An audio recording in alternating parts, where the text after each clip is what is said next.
A devastating diagnosis before his 30th birthday, multiple retirements, and loss of his creative outlets. It's been a difficult road for Michael J. Fox, but the star has pushed forward in both his life and career. This is his tragic story. In any discussion about Michael J. Fox's misfortunes, one can hardly avoid mentioning Parkinson's disease. As CBS News reports, Fox was at the height of his fame and personal glory in 1991 when he was diagnosed with a degenerative condition. At the time, the 29-year-old was a massively famous star who had just married his Family Ties co-star Tracy Pollan.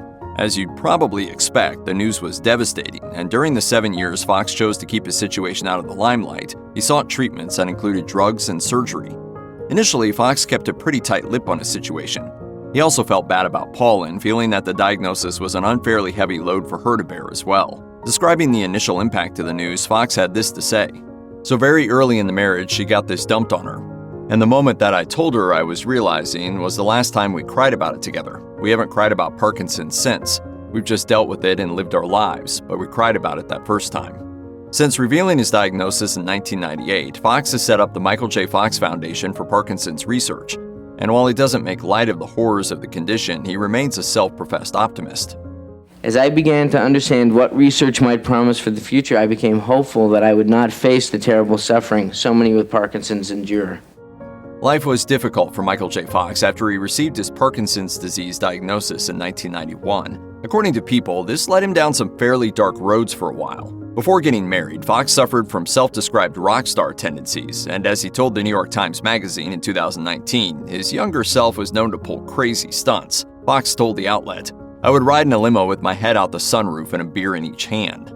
Fox said goodbye to his more hard-drinking ways when he married Tracy Pollan in 1988, but the diagnosis soon caused him to start again in an effort to cope with the situation. This went on until 1992, when Pollan found him passed out in their living room after a night of drinking. Fox found out there and then just how fed up she was with his alcohol abuse. Describing the moment his wife faced off with him, Fox had this recollection: "I did a slow scan up from her feet to her face, expecting to find her really angry. She wasn't. She was just bored." After this, Pollan simply asked him, "Is this what you want? Is this what you want to be?" Fox stopped drinking there and then and turned to therapy as a far healthier coping mechanism. If you or anyone you know is struggling with addiction issues, help is available. Visit the Substance Abuse and Mental Health Services Administration website or contact SAMHSA's National Helpline at 1-800-662-HELP-4357.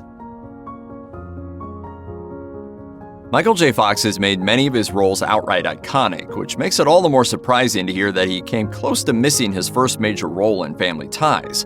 According to producer Gary David Goldberg, he initially didn't like Fox due to a flubbed audition in which the actor had made the character of Alex P. Keaton too dark. As such, Goldberg pushed for Matthew Broderick to get the role instead. When Broderick ultimately declined, the persistent casting director convinced Goldberg to begrudgingly allow Fox a second audition round, and fortunately, the young actor nailed it. This must have been a pretty important moment for him because in an interview with the New York Post, Fox revealed that Broderick used to be something of an accidental professional nemesis to him. Fox remembered, "He'd usually go in first for auditions and you'd hear hands shaking. I was always losing jobs to Matthew Broderick." Perhaps ironically, Fox's commitment to Family Ties ended up nearly costing him the even more iconic part of Marty McFly in Back to the Future, according to People. Goldberg guarded Fox so intensely that although the makers of the movie really wanted the actor to play Marty, they ultimately cast Eric Stoltz in the role. However, the producers soon realized that Stoltz was a bad fit for the part and promptly unleashed a charm arsenal on Goldberg until he agreed to allow Fox to portray Marty. The fact that Michael J. Fox has Parkinson's disease may be a little abstract for those of us who aren't familiar with the condition. In order to get a sense of the actor's struggles, one only has to look at what Fox has had to go through to keep things in check. According to People, the actor is reliant on his medication in order to keep his tremors under control. And per CNN, in early 1998, he went under the knife for a brain operation called a thalamotomy to help control the Parkinson's tremors. As the Irish Times notes, Fox's lack of mobility means that he's often confined to a wheelchair during his travels, a situation even the generally optimistic actor has come to detest. I have a wheelchair that I use every now and then. It still sucks. Fox told the Irish Times, "Generally, the person in control is a stranger, an airport or hotel employee. I'm sure that if we could look each other in the eye, we'd recognize our mutual humanity, but often in the wheelchair, I'm luggage. I'm not expected to say much, just sit still." So what would happen if Fox neglected to take his medication and allowed the condition to take over in full? As the actor has written in his book No Time Like the Future, the answer is grim. Absent a chemical intervention, Parkinson's will render me frozen, immobile, stone-faced, and mute, entirely at the mercy of my environment. Despite his struggles with his health, Michael J. Fox has amassed a pretty amazing acting resume with an impressive 76 on-screen roles and a great number of other credits to his name. As befits both his long, hard road and his amazing tenacity, he bears the distinction of having retired from the industry not once, but twice. Per Fox's official website, the actor's first official retirement came in 2000, when he left his role as Spin City's main character, Mike Flaherty, after wrapping up his 100th episode. For years, he focused all his energies on patient advocacy and working with the Parkinson's Research Foundation bearing his name. However, he eventually decided to return to acting after a decade away from the screen, and he even took on a number of starring and recurring roles in major productions like The Good Wife. According to ABC News, the second and possibly final retirement came in 2019, when the 60-year-old star revealed that his diminishing vocal talents had caused him to call it quits with acting.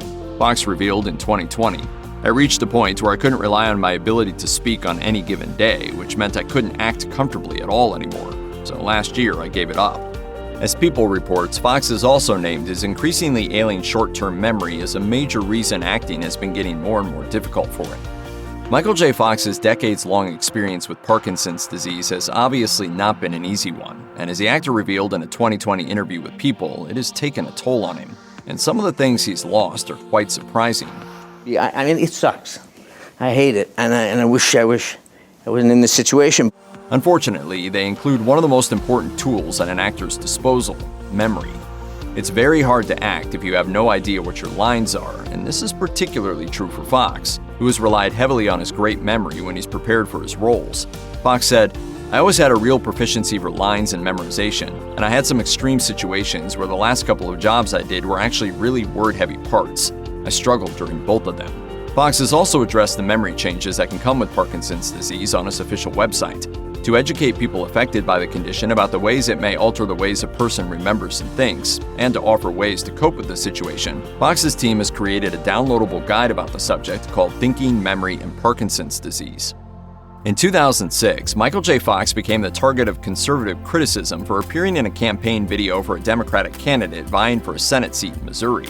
Fox's appearance in the ad was noticeably disheveled, as the tremors brought on by his Parkinson's disease were plain to see. Influential and controversial conservative talk show host Rush Limbaugh immediately targeted Fox, claiming that the actor was either deliberately off his medication or even playing up his symptoms. Fox was quick to dismiss the claims, noting that his condition was far too severe to skip medication for a fact. Fox said, "At this point now, if I didn't take medication, I wouldn't be able to speak." He also revealed that while his appearance in the ad indeed showed him in a sorrier state than usual, the reason behind this was very different than what Limbaugh speculated. Fox said, "The irony is that I was too medicated. I was dyskinesic, because the thing about being symptomatic is that it's not comfortable. No one wants to be symptomatic. It's like being hit with a hammer." As Fox's official website notes, dyskinesia is a condition that may affect those with Parkinson's disease and can cause all sorts of uncomfortable, involuntary movements of the body. In other words, definitely not the kind of thing you'd invite upon yourself to earn sympathy points in a campaign ad. In all fairness, Limbaugh soon apologized. It's easy to think of Michael J. Fox as a political actor. After all, his first famous role was Alex P. Keaton in Family Ties, a young Republican who constantly clashed with his flower power parents Stephen and Elise, played by Michael Gross and Meredith Baxter. Per CBS News, by the mid-2000s, Fox was quite notable for his real-life political work too, having publicly endorsed several political figures to the point of appearing in campaign ads. Interestingly, Fox's personal beliefs have often appeared to lean toward those of Democrats, but the actor himself has been quick to note that he's also supported and voted for Republican candidates. Ultimately, he says he doesn't much care for politics at all, but has been drawn in because of his personal advocacy. Fox has said, "I don't really care about politics." He's also noted that Parkinson's disease is a nonpartisan problem that requires a bipartisan solution. Michael J. Fox is a massively creative individual. You might know that he's a talented actor, but as People notes, he's also adept in a number of other areas, including sketching and music. According to Guitar World, in fact, Fox is a competent guitarist who played the guitar in the iconic Johnny B. Good scene in Back to the Future, which is extremely impressive when you take into account the fact that he also performed the signature stage moves of several real-life six-string legends in the scene. He even played with Joan Jett as recently as 2018. In fact, historically, one of the few creative endeavors Fox has openly admitted to being bad at is dancing. The actor has stated, "I dance like a duck, I can't dance." Unfortunately, Fox's Parkinson's disease has taken a number of these outlets from him one by one. Fox said in 2020, "My guitar playing is no good, my sketching is no good anymore, my dancing never was good, and acting is getting tougher to do." Fortunately, there's still something he's able to do. The actor revealed, "So it's down to writing. Luckily, I really enjoy it." And luckily for the rest of us, he's quite good at it too. According to Fox's official website, he's written no less than 4 books so far, 3 of which bear the proud words New York Times bestseller on the cover.